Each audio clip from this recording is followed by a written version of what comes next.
Hello, everybody. Welcome back to the third as well as the final session of this webinar series on the MRO inventory optimization. Panelists, can we start? Yes, please. Sure, please. Thank you. So let's do a quick recap. This was a 3-part webinar series, and we will do a quick recap of that, whatever the first part and second part we have presented, and then this was the entire agenda, starting from the wave 1 until wave 7. We have covered up to wave 4, some portion of wave 4, and then rest of the stuff we will cover today. So we had previously 2 sessions, one on the 2nd September, the following was on the 9th September, and then it's actually 16th September. This is the final part of this webinar series. We'll also have Q&A for 10 minutes.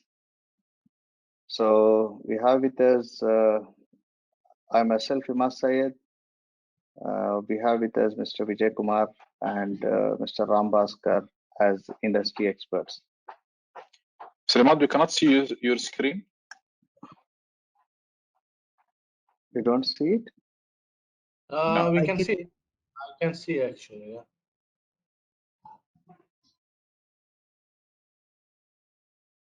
Okay. Thank you. Okay. So we have with us the panelists with whom you can interact. And then we will go through a quick poll as well and a survey, follow-up survey, in order for us to do better next time, and also to invite you for the next webinars. And then you can, at any point in time, get in touch with us. And then there is under the handouts section, you have a couple of flyers that you can download free of cost. And then if you would like us to share the recording link, please contact us. We'll do that. Or if you would like us to discuss further with you, especially on the discovery and the diagnostic process, please do not hesitate to contact us. And then, as we mentioned even last week as well, that we have Gartner's research that is published on PyLogGroup.com, which is worth a couple of $1,000. You can download that for free. Now, this was the takeaway, from the industry trends, as well as from the, what exactly is the earned value management, entire roadmap. This is what is the takeaway. We had first session wherein, this is just a quick recap, first session wherein we have presented what are the industry trends, and then where the data is leading, data and analytics trends presented from the, referred from Gartner. And then we also presented key challenges with regards to the supply chain inventory optimization. And then we presented thoroughly the value engineering, wherein it's not just one stakeholder who would benefit, or it's not just one department would benefit, but it's actually everybody within the organization that could benefit with this value management or value engineering. And in session 2, we have covered wave 2 and 3, which is the data and process model assessment. We went through the details of each one of it, and process maturity assessment, we went through that, and data and process strategy. This is where we have end our previous part. Now, going forward, since we have covered wave 1, 2, 3, 4, 5, 6, and 7, that we would focus going forward now. Now let's quickly look at that. Session 3. If we look at the entire session 3, let's start with a little bit of wave 4 that we left over. Let's start with that.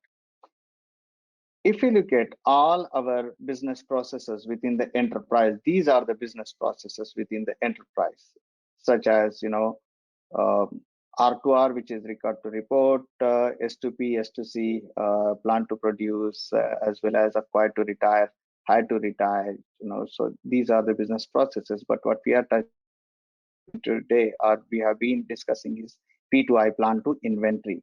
Why we have put down the other business processes? Because if we are doing anything with regards to the plan to inventory, it also has got some dependencies on the rest of the processes. That's the only reason we put down those.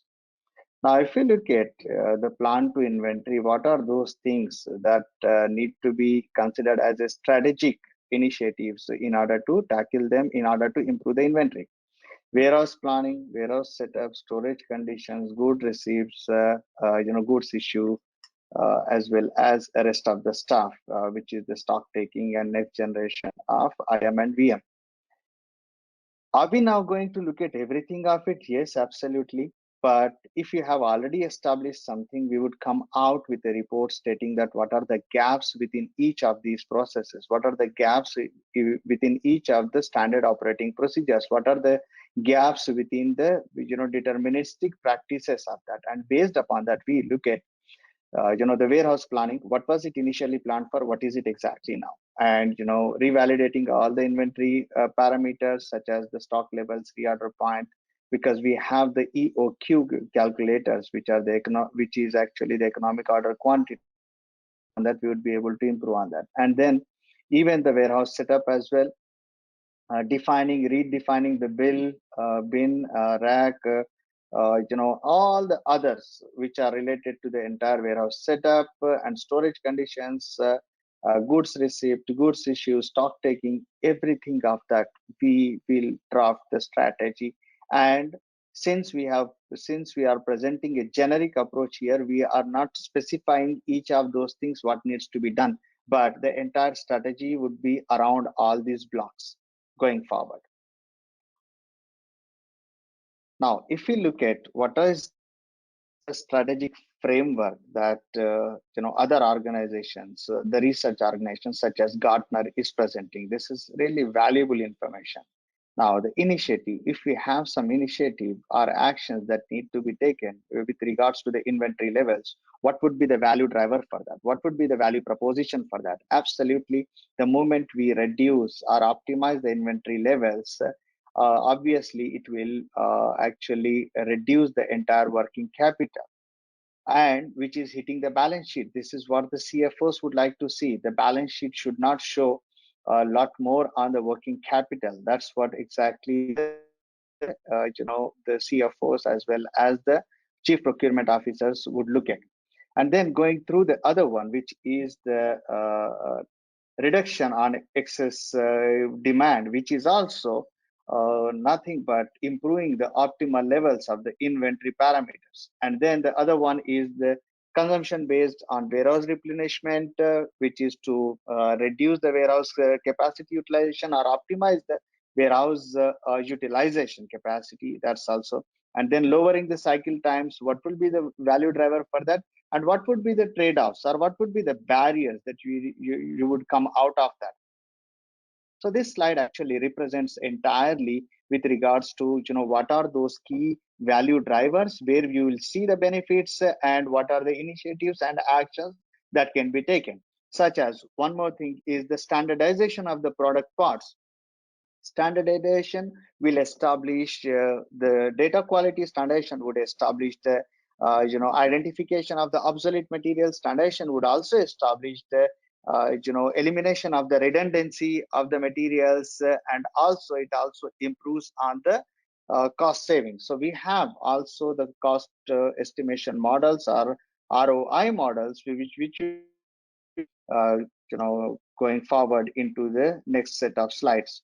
And again, analytics, you can see that everything that is represented here is playing with only two portions. One is data, the other one is process.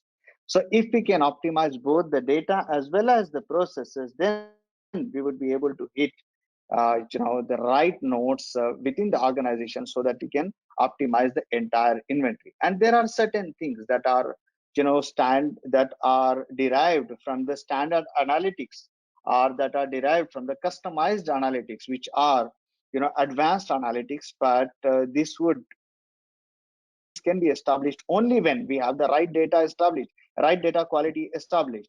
And this would be to optimize the service levels, or better manage the entire service levels, as well as the overall cost of it. So there are a lot of automation, techniques. There are a lot of automation algorithms or the robotic process automation things are there. But for that, the data quality and process maturity needs to be established. So that's what this slide is talking about. And then going forward, then there's other approaches. Well, there are various approaches to optimize it. We have put down a couple of best approaches that we have realized ourselves, that we have experienced ourselves. Such as now, in terms of this approach, if you can look at it, we are not just touching the inventory optimization, but also we are touching the partner collaboration, which is nothing but the vendor management or the sourcing, as well as the procurement or the asset lifecycle management, which is nothing but the maintenance of it, and also the production processes. So we are touching all of this. When we do this, we would be able to better define the KRAs, and we will be able to assess the KRAs and KPIs and a entire stakeholder analysis of it, industry standards and procedures, and all the documentation, strategic documentation related to the warehouse optimization, and also all the strategic documentation with relates to data and metadata cleansing, master data management, master data governance, data analytics going forward, and the entire audit and continual improvement. So these are certain strategic initiatives that can be taken in order for us to realize the benefits of it. What kind of optimization techniques that we have used, what kind of optimization approaches that we have used. We are also presenting a couple of real business cases where we have worked ourselves and we have evaluated those return on investment. So we would also share that within next couple of minutes or next few minutes, we will be able to share that. So this is another approach of it. Previously, we have seen one approach that is a generic approach that is being recommended by Gartner. This is the approach that is recommended by PILOT. And then going forward, what are the other, execution things that we have to implement? Now, one of the important thing are the challenges that most of our customers have faced, or most of the industry experts or the execution team is facing, is how can we deploy this, implement this successfully? What is the strategy for execution? Because strategy for execution is something that is where majority of people fail, because they go through the data analysis, they go through the process analysis, they know what are the gaps, but when it comes to implementation, not even 50% of the things gets implemented correctly. So that is the reason we have put down a lot of effort into how can we get a strategy for the execution. What should be the framework for implementing these kind of strategies? That's where we came up with this framework. If you look at this framework, this is 5E's framework. 5E's, and these 5E's are actually the execution strategy framework for any value chain implementation. However, we are specific to inventory optimization. That is why we will focus now on the inventory optimization. But this execution strategy framework can be implemented, can be adapted for any other value chain strategic implementation as well. Now, where do we start with this? Now, implementation is crucial, because only once you implement this stuff and up to the mark, then only we would be able to realize those benefits. If we do not implement these things in right time, if we do not implement these things with the right stakeholders, if we do not implement this with the right processes and right measures, then we will not be able to ensure whatever the ROI that has been estimated or that has been assessed. Now let's start with the engage. Now these 5 E's stands for engage, establish, embark, empower, ensure. Engage, where we will be engaging with interdependent stakeholders, because most of the times a department meeting or a functional meeting would involve only those function experts, but it's not interdependent, or it's not the cross-functional experts. So it's the first thing starts with the engagement with the interdependent stakeholders, because the maintenance guys are also the input to the inventory. sourcing team is also, our sourcing function is also an input to the inventory, and also a demand generation team is also an input to the inventory, and also lot of other logistics teams are also input for the inventory optimization. That is why engaging with the interdependent stakeholders is the first thing. Once we engage with them, we'll have to engage with the activities in order to develop the SOPs, or in order to go through the SOPs that have been recommended by the consultants, in order to go through the standard operating guidelines or standard operating procedures that have been prescribed by the experts. So until and unless we get the sign off from all those interdependent stakeholders, we will not be able to implement it perfectly. And this is where we have seen lot of setback from the team, saying that no, this is not our responsibility, this we are not going to do this, no, we have been doing this for a long time, we know this and we have been doing it. So those kind of statements, we will have to have strict enforcement in order to come out of those statements, because everybody knows everything, but it is not what they know, it is how it gets implemented within the organization, how it gets practiced, because that practice must make some progress into the execution strategy. So the engagement into the activities with the SOPs, with the SOGs, and then collaborate the efficiencies. When I say collaborate the efficiencies here, efficiency of one function should influence the efficiency or the deficiency of other function. So those collaboration of the efficiencies between different functions is important. So the first step of the execution strategy is the engagement of it. And then once we engage and once we agree with that, let's establish. That's the next step. Establishment of that. What exactly we need to establish? Establish the RACI matrix for all the stakeholders. Who exactly is going to take the accountability, or the responsibility of it, or it's only consulting, or is it only for the information? We need to distinguish between who is the owner of that particular process, who is the owner of that particular data set, who is the owner of that particular data entry. So that's where the establishment of RACI and the further stakeholders need to happen. Once that is being done, establish the SOPs within the systems. It's not a document that needs to be handed over, that needs to be implemented within the system. Establishment of governance within the system, establishment of policies within the system, because somebody can read the document, he might understand maybe some percentage of that, and he might be able to implement only certain percentage of that. But once the any of these SOPs or governance rules are implemented within a solution, then everybody across the organization would be able to go through that, because everything is enforced via the solution. So all these things need to be enforced, are established within the systems, within the processes, within the data management and governance practices. And then establish the meta and master data. Establishment of metadata is absolutely important, because master data does not have any value without the metadata. Such as an example, if we say, if we see a number 15, what exactly it is? Is it a volume? Is it a dimension? Or what exactly 15? Say 15 centimeters. Oh, it is a dimension, but dimension of what? So centimeter is something which is a metadata. Dimension of what? No, it is the length. Okay, now length and centimeter are making sense for 15, but 15 alone was not making sense, which was a master data. Centimeter is also a master data. But without the metadata, which is a label of it, which is the syntax and semantics of it, master data does not make sense. That's why establishment of meta and master data are important. And once that is done, we need to establish upfront data quality metrics. How are we going to measure the data quality? Which dimension is applicable, more applicable for which data set? That's where the whole establishment comes in.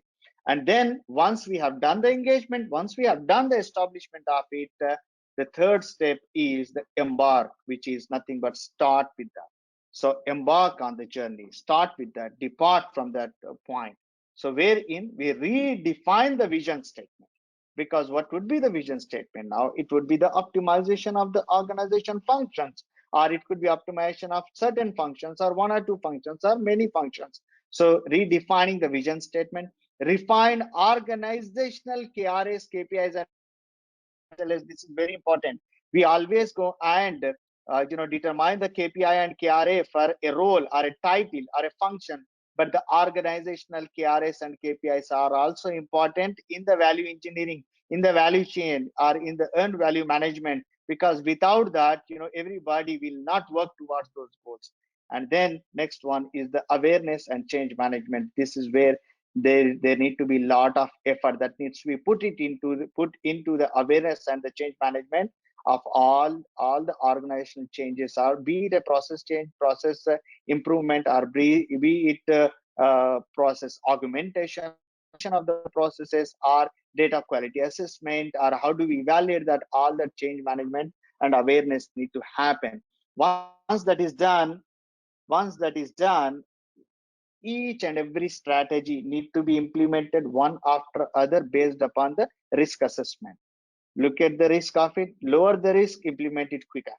Greater the risk, look at the risk factors, see how we can mitigate the risk, and then we implement it. So that's the entire embarkment portion of it. And once we have done with the engage, establish, and embark, the fourth one is the empower.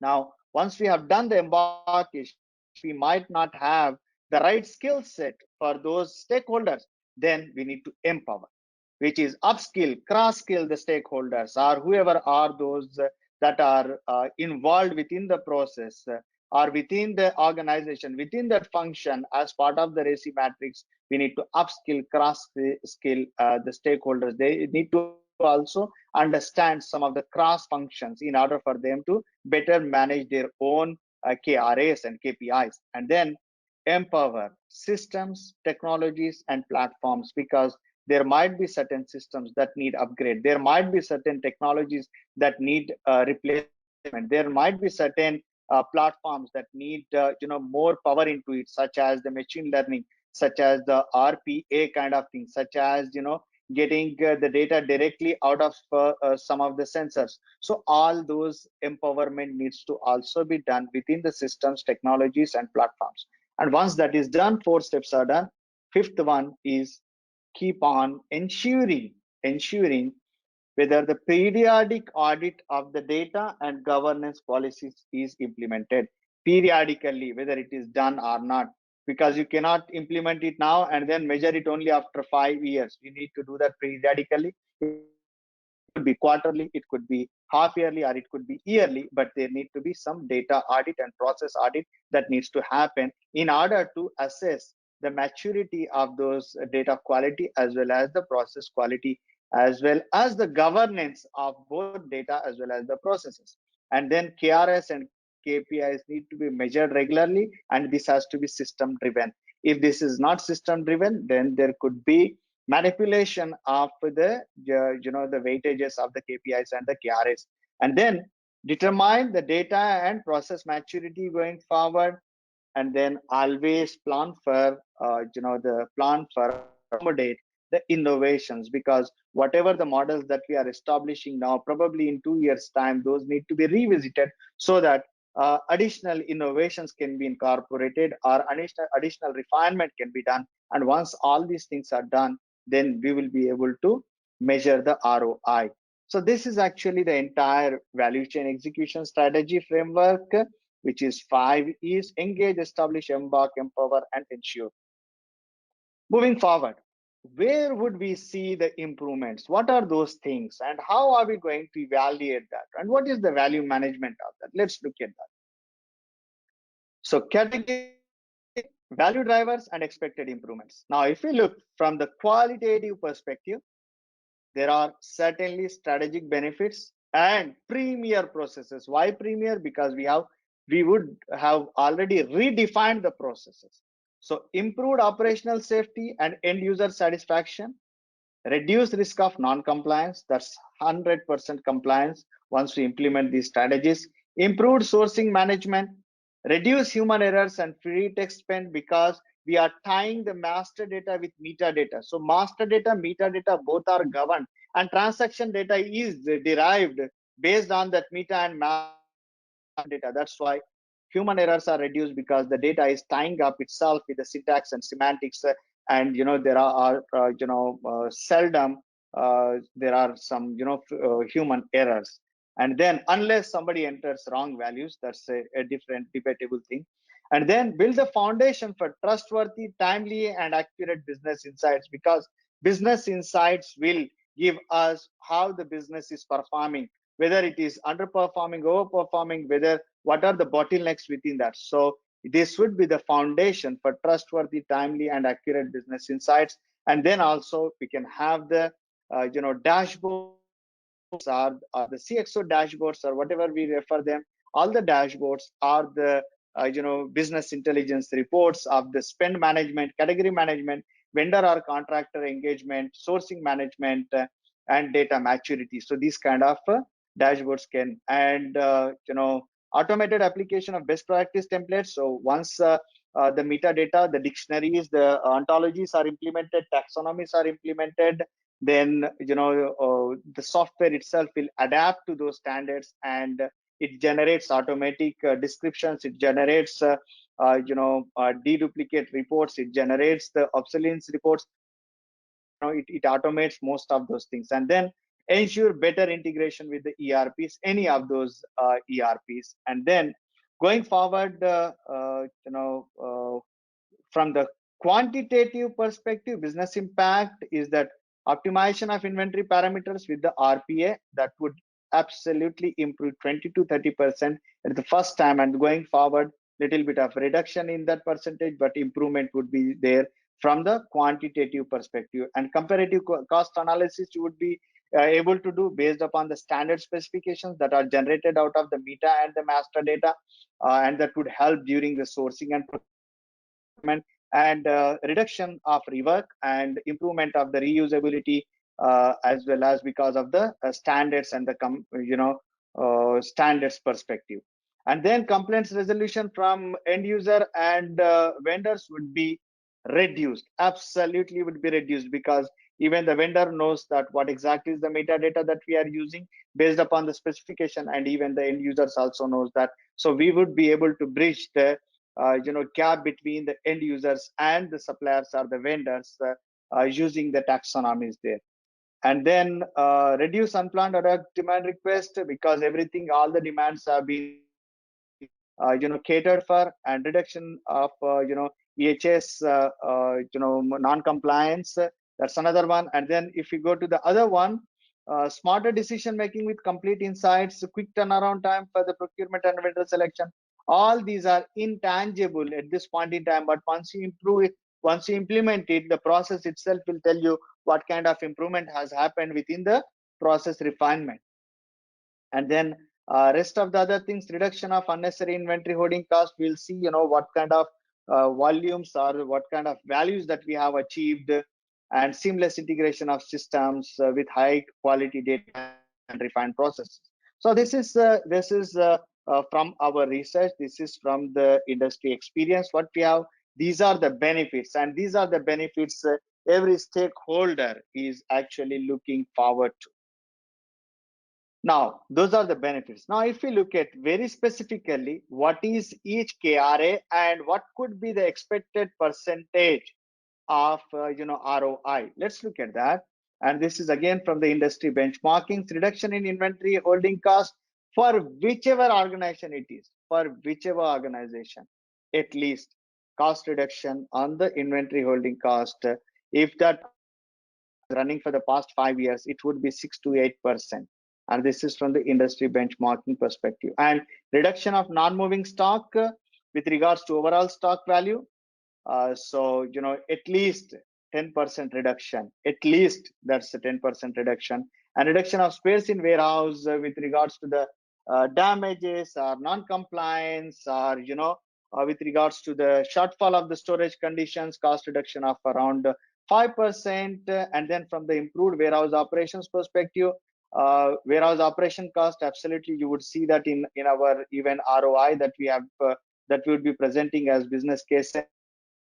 Cost reduction on the warehouse operation cost, improved warehouse space, which is the volume utilization, reduction in warehouse transfer order closure, and these are the benefits that are related to the warehouse operations. And when it comes to now governance, master and metadata quality, because these are the foundation for any optimization, and specifically for the inventory optimization here in this case, is that once we assign the standard and accurate class and characteristics, which is nothing but the dictionaries or taxonomies or ontologies, based on any classification, any of these classification, it improves spend visibility by more than 25% current level.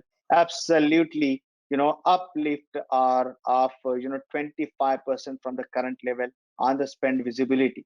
And from the performance improvement perspective, since everything is tied up with the taxonomies and dictionaries, 100% improvement on that. And elimination of duplicates one time 6 to 8%. That is the least. 6 to 8%, and year on year 3 to 4% because of the governance that is implemented.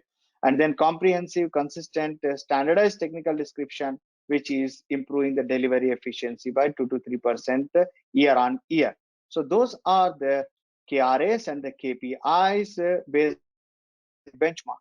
Now going forward, now let's look at the first use case. This is a business case that we have done it ourselves. The customer is from the petrochemical industry. If you look at to establish the single source of truth, and these are the real figures that we have estimated.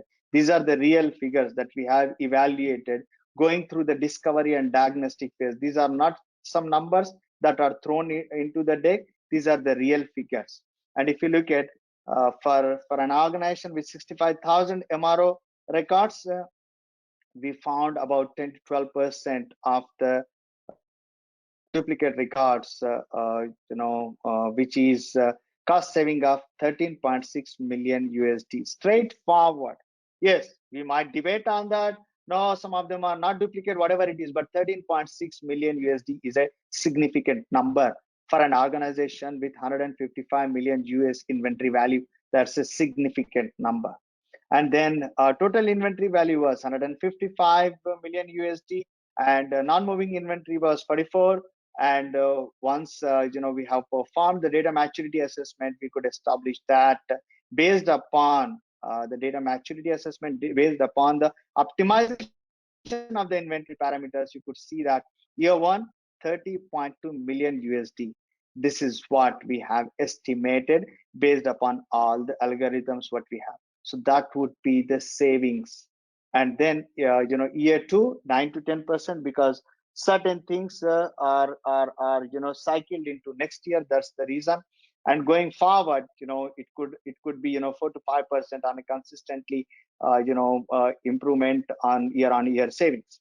And then when it comes to inventory process optimization, which is the cross functions, not directly the same functions, interdependent functions there. From the maintenance perspective, we have established the equipment bombs. That's also saving about 2 million USD. And then sourcing and procurement perspective, the compliance perspective, 60% compliance was there during the discovery phase. And as part of our strategic roadmap, we have ensured that our recommendations would take them to 80% of the contract compliance and the procurement for contract compliance and procurement for 80% of MRO items. And then 20% of MRO items had contracts, but going forward, even with the just-in-time or the vendor managed inventory, 30% of the MRO can be managed, and that's another 8 million USD. And then warehouse maintenance costs or optimization of that, that's also 2 million USD. We have also suggested for the automation of the warehouse. So this is one business case. Now let me just take some inputs from our comments from our panelists. Mr. Vijay, would you like to elaborate something more on this business case? Because you have been also part of this business case. Yeah, good afternoon to everyone here. Yes, this particular organization had more than 65,000 material records. And when you evaluate the material records, what we observe is that a non-structured data where a user can start creating a material requisition and a material code without going through a structured cataloging system as well as a governance process which ensures that only the correct values are put and all the mandatory values are entered. Without that, one of the major issues which happens is creation of duplicate material codes. Apart from that, even the bill of material which are based on part numbers from the original equipment manufacturers, they are also spare parts interchangeability analysis will help much more reduction to the duplicate material codes. Though there the material codes will be identified by the part numbers, even there we can identify those parts which are manufactured by common suppliers. Maybe it's a bearing or a gasket or a V-belt, which is commonly produced by one company and supplied to different manufacturers. All these can be addressed by using the structured master data system. Apart from that, if you look at the optimization of the inventory, that is one area where a whole lot of talk happens. But when you actually look into the details of each and every item, you will require that you have to link first it with all the equipment, and then you have to find out what are the critical equipments and what are the equipments and what are the impacts on business as well as the production or the environment for these equipment. Thereafter, identify what are the critical parts, wearable parts. Then identify the criticality of each equipment, then each part. Thereafter, we go and optimize the inventory, because optimizing the inventory doesn't mean that we do not keep a vital or an essential part in inventory, and the last minute when the production wants it, we do not have, and thereby the business stops. So all these independent but closely linked requirements for mapping the inventory optimization parameters were taken into account. It also requires considerable amount of data analysis, data crunching, and arrive at the correct figures depending upon the forecasting models. We also consider different forecasting models based on the statistical requirements of probability analysis for normal distribution or a Poisson distribution for intermittent demands. All these are considered. Thereby, we could deliver an excellent report and implementation of the optimized inventory parameters. Thank you. Thank you, Mr. Vijay. Going into the second business case, this is also a real business case, wherein we had numbers of 40,000 MRO materials. Mr. Ram, would you like to throw some light on this business case, because you are part of this? Thanks, Mr. Imad, and thanks everyone for joining in for the third webinar rather. So this business case started in the same line, saying that they had 40,000 MRO items, which translated having 25% as duplicates, potential duplicates. And with that potential duplicates, we were talking about targeting about a potential saving of $11.1 million with various aspects of inventory optimization and strategization of inventory going forward, the way they want to look at all the consolidated materials. So when we started this exercise, just to give the hindsight, this was done for one affiliate of that group, and this was supposed to be extended to the overall group. So when we started doing the standardization, structurization of the data and trying to do the analysis, the duplicates of this kind was actually a surprise for them, saying that once we actually look at the whole group level, what will be the overall impact on my inventory, how much potential duplicates I have, or how much potential duplicates can be eliminated for the process of standardization, structurization, and also looking at spare part interchangeability. And that was the true essence of starting with this workshop when we started with the data health assessment activities. Subsequent to that, when we started the deep diving into their inventory valuation and their non-moving values, how they have, and why their impact is that, why their non-moving items are going high. So we started working right from their capital spares to their operational spares, how they actually segregated it. They have defined it well, but the problem had been their maintenance strategies and the procurement strategies, and also the risk awareness, right? Which in turn, when they're trying to bundle it, it was actually beefing up their non-moving inventory levels. So we started working with their maintenance teams.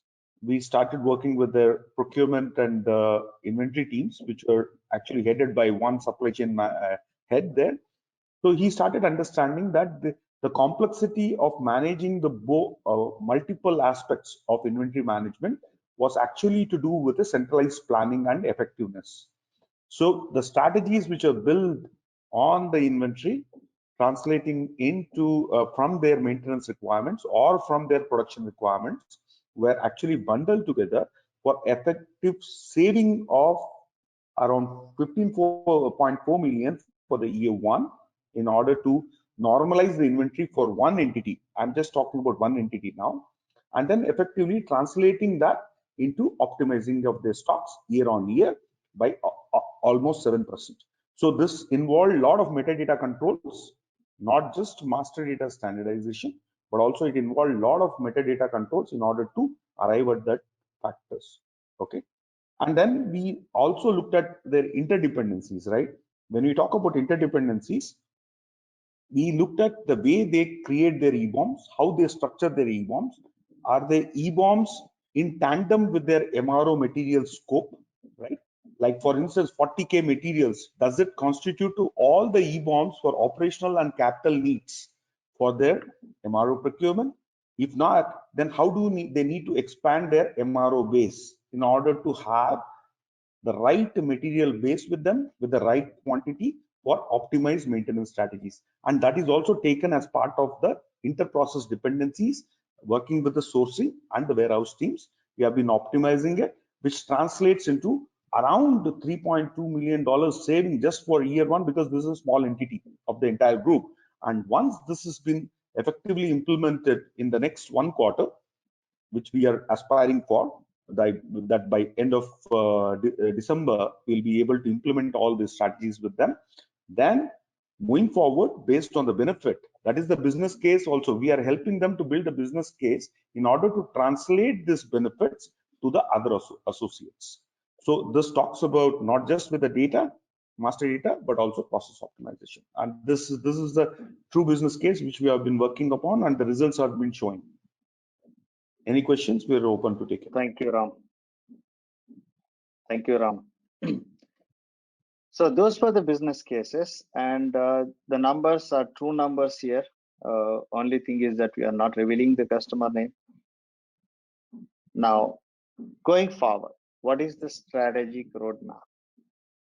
This is not just for the inventory optimization, but what is the strategic roadmap that any organization need to think about when they want to improve their process augmentation, process orchestration, and data orchestration, because these are the things. And by 2022, majority of the organization would embark on a journey to establish a data hub, a data quality hub. Some of the organization already have the data lakes. Some of the organization already, majority of the organization already have the business warehouses, but business warehouses always keep the legacy data. So what is the strategic roadmap? Because as part of our entire waves, we said that we are also going to set up a strategy. Now, strategic roadmap for any organization, and this is very important. By the way, we might have completely on the entire data quality hub and the strategy of it, how to implement it in coming weeks or coming months. But we are hinting that every organization need a data quality hub, wherein you could see there are a lot of different systems that are connected, SRM, CRM, HCM. You can have multiple systems connected, even cloud, on-prem system, whatever it is, all of them are connected. And you could also have the data lakes. You could also have the data warehouses where you have the data marts, archives and archives. And this is actually going to be the roadmap, even, you know, from the major research players in the market, such as from the Gartner, Forrester, and IDCs, you know, to have an enterprise data hub, our enterprise data quality hub. So what exactly this will do? It would give you a 360-degree view of the enterprise data, which is nothing but the entire single version of truth, centralization of business entities, wherein governance, orchestration, everything would come in place, and smart enterprise search, where you could search across any of those things from the data quality hub, which is connecting all the dots, and process improvement, redefinition of it, and refinement of that. And then once we have the data quality hub, you would be able to build, or any organization or any enterprise would be able to build the data analytics, which would address business problems, which would give insights into the business performance, which would actually drive the entire business, via the CXO dashboards, because those directives, those pointers that comes out of the CXO dashboards would enforce, would enable C-level stakeholders to take action, and then obviously cost effectiveness as well. And then the data quality hubs would always will have agility, scalability, and efficiency. Such if there is another system that need to be connected, that should be we would be able to connect into that, because it is an agile model. It could be, if there is a system that you want to cut it off, you can stop the orchestration of that, and everything is automated, orchestrated. That's what is the data quality hubs would do in future. And what exactly are the processes within the data quality hub? These are the PILOG recommended, PILOG advocated processes: iData acquisition to acquire all the data, iData harmonization to harmonize the data, and here you could see that AI and ML augmentation is there, iData governance for all the governance and management perspective, iData integration, which is for the IntelliSense framework. Since this is IntelliSense framework, that's why it's I, because PILOG has got IntelliSense framework for implementation of the data quality hub and the capabilities of the data quality hub. So that's for the integration, and then iData analytics. So these are the 5 different processes that need to fit in.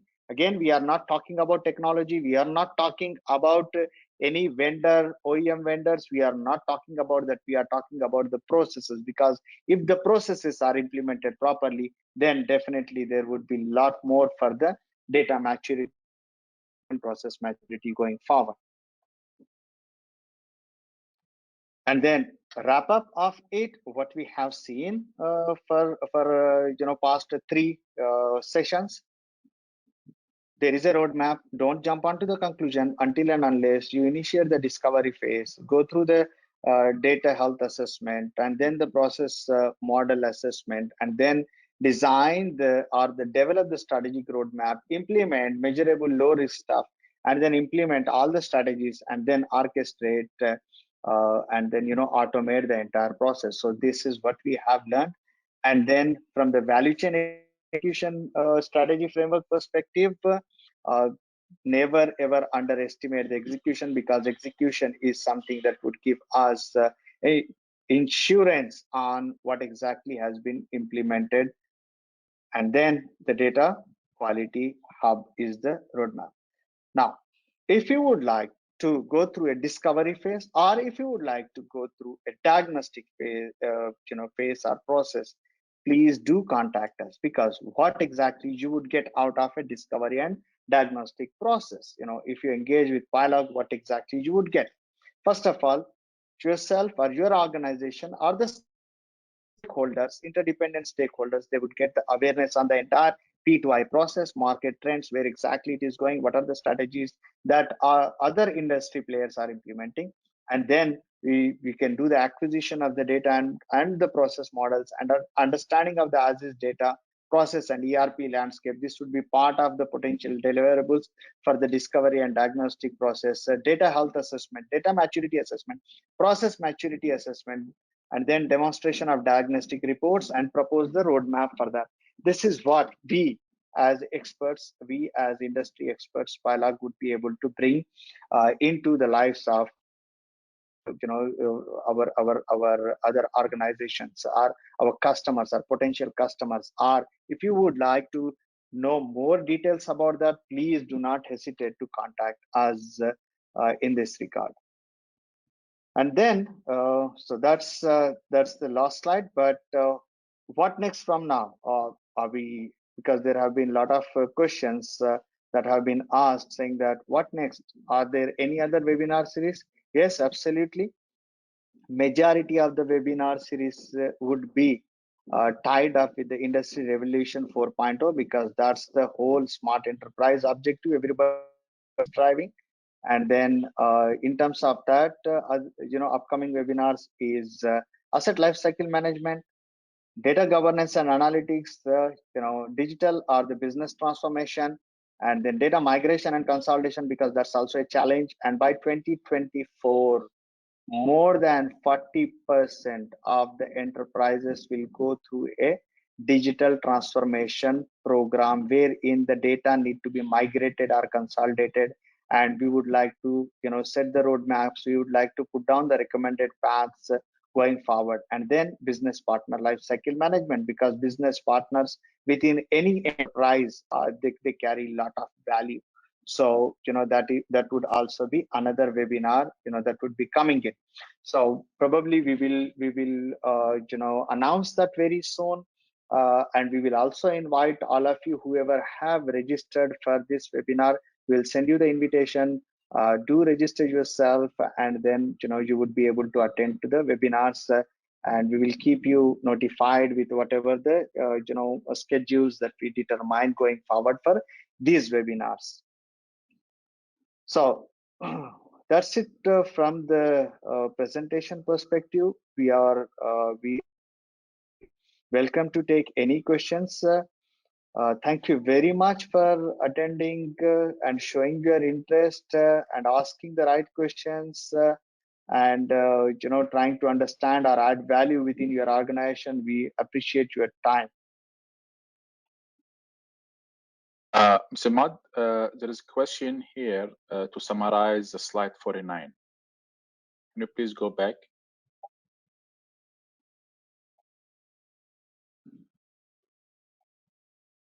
Okay. Let's go through that. The summary of this slide is that. The summary of this slide is that anything that you would like to embark on, any journey, be it on the P2I, be it on S2P, whatever it is. But since this webinar was specific for the plan to inventory, P2I, there are 7 steps.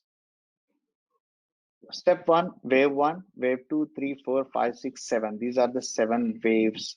And wave 1 is initiate the discovery of as-is processes, data, systems, and technology. Initiate. Even initiation itself is a process, because you do not have all the stakeholders on board. And then second one is perform data health check or data health assessment, maturity assessment, and criticality assessment. We have shown a lot of ways and tools and methodologies of doing the assessment in our part 2. And then wave 3 is as is process modeling, which is the analysis of that, and be it descriptive, prescriptive, or explanatory models of that. We have also shed a lot of light on that in the previous part, which was the part 2. And then wave 4 is the strategic roadmap based upon whatever the inputs that are coming up. And wave 3, there is a strategic roadmap that we have presented last week and even now as well, data for data as well as for the process strategy. And wave 4 is only design and develop with all the strategies. Wave 5 is implement one by one the strategies that has got a high impact and low risk. So that's how we need to implement, because implementing all the strategies, rolling out all the strategies at one point in time would not help, because you won't be able to assess which strategy is working and which not. And then wave 6 is measuring the business performance, like what how we have measured during this part, where is what are the KRs that we are measurable, and what should be the return on investment on that, what should be the KPIs for that, That's the measurement of that. That's the wave 6, and wave 7 is the roadmap going forward. And roadmap going forward is actually the data quality hub that you see on the right side. But from the perspective of the execution is the core within this entire strategic implementation. So the whole thing of that. So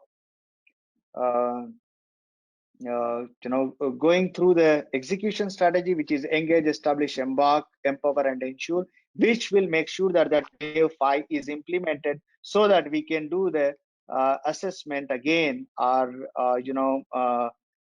return on investment evaluation again in wave 6. So this is actually the complete life cycle for the entire implementation of the plan to inventory. Hope this clarified the question.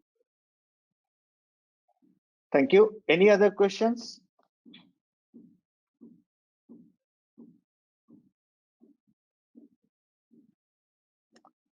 Okay, I see some questions are coming up. How long does this take, the entire discovery and diagnostic process? Tentative timelines is 6 to 8 weeks. And in 6 to 8 weeks, we would be able to come out with the diagnostic process, as long as the data is available, as long as we get the processes in week 1, we would be able to deliver that in 6 to 8 weeks.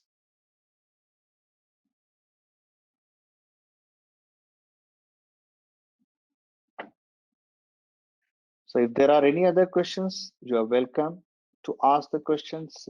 Panelists, is there anything that we have missed? Would you like to add anything? Would you like to throw light on anything else? We have got another couple of minutes.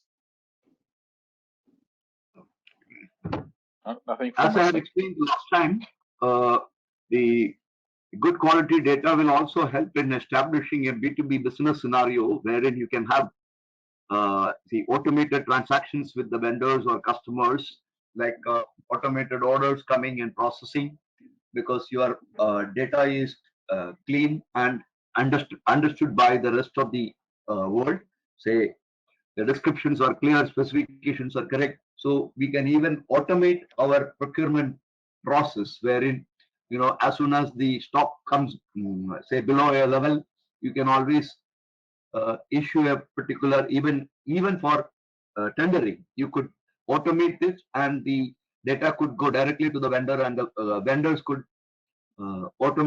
direct the quotations on a B2B model. That is another advantage of a extremely good one source of data and clean and accurate data available in the system. Okay, that's absolutely the right input.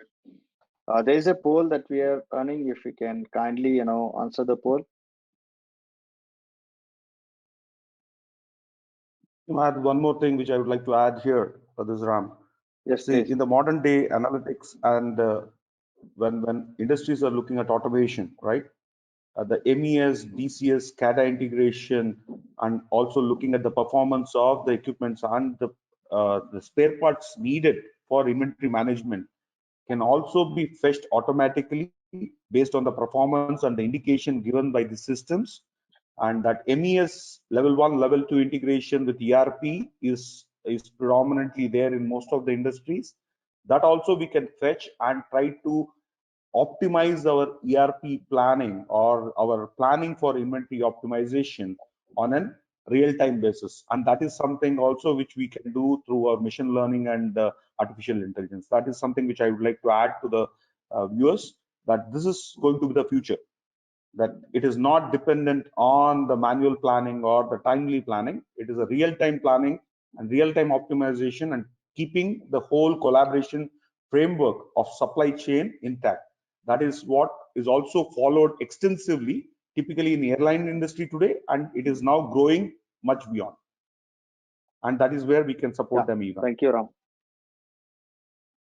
Absolutely, absolutely. Attendees, there is a poll that's running. Kindly participate in the poll so that we know, how to take this thing forward.